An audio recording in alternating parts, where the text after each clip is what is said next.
this is Lee Phillips. I want to talk about anonymity for a minute.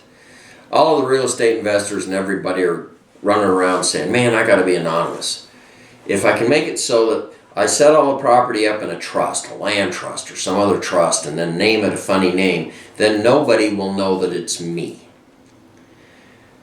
And I won't get sued because they can't look me up in the records and see who actually owns this. Well, there's a little bit of truth to that, but not much truth to that, okay? The fact is, when you set up the trust, any property that you buy in the trust, any bank account that you open, any piece of real estate that you take title to, your name has to be on there as the trustee.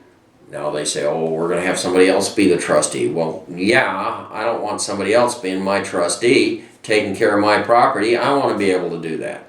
If you're willing to do that, okay, your name's now not on the title. But you signed the mortgage.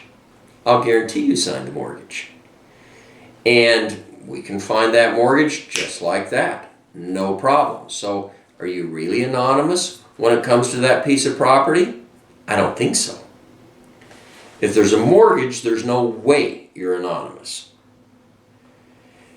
Additionally, if you have the insurance, we can find that.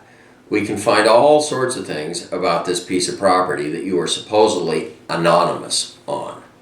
I'm not a big fan of anonymity. I'm more a fan of asset protection. Let's use the limited partnerships and the LLCs and the corporations and these different entities to give you some asset protection and not just try and hide. Is there any harm in it? No, not really. Go ahead, do it. That's fine. Just understand that your anonymity really isn't there, one.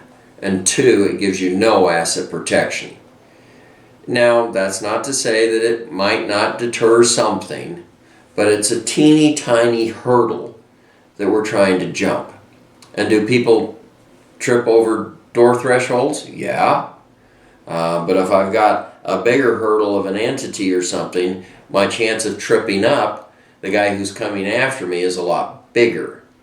So, anonymity, I don't really think so. Pretty low hurdle, but doesn't hurt, and you can go ahead and do it. As far as I'm concerned, you're kind of wasting your efforts.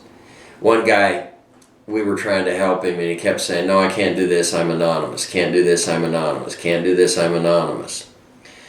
Well, I'll give it to you. We have databases that most people don't have as lawyers, and within a half hour, we said, give us an address. I don't want a name, don't want anything, just give us an address. It can be an address that your land trust owns, that your LLC owns. Yeah, I don't care, just give us an address. And we came back within 30 minutes, we had about 5 pages of printouts. We had every company he's ever been in, we had every mortgage he'd ever had, we had every credit card he ever had, we had every piece of property he'd ever had, we had it, whether it was owned by the LLC, whether it was owned by the land trust, whether it was owned by the living revocable trust, we had every piece of property, no questions asked. We faxed this to the guy and he says, well, anonymity doesn't work, now what do we do? So just know that that's what's going to happen if push comes to shove and somebody really wants to figure out what's going on. They can do it. Actually, no problem, they can do it. Anonymity? I don't think so. Let's do real asset protection.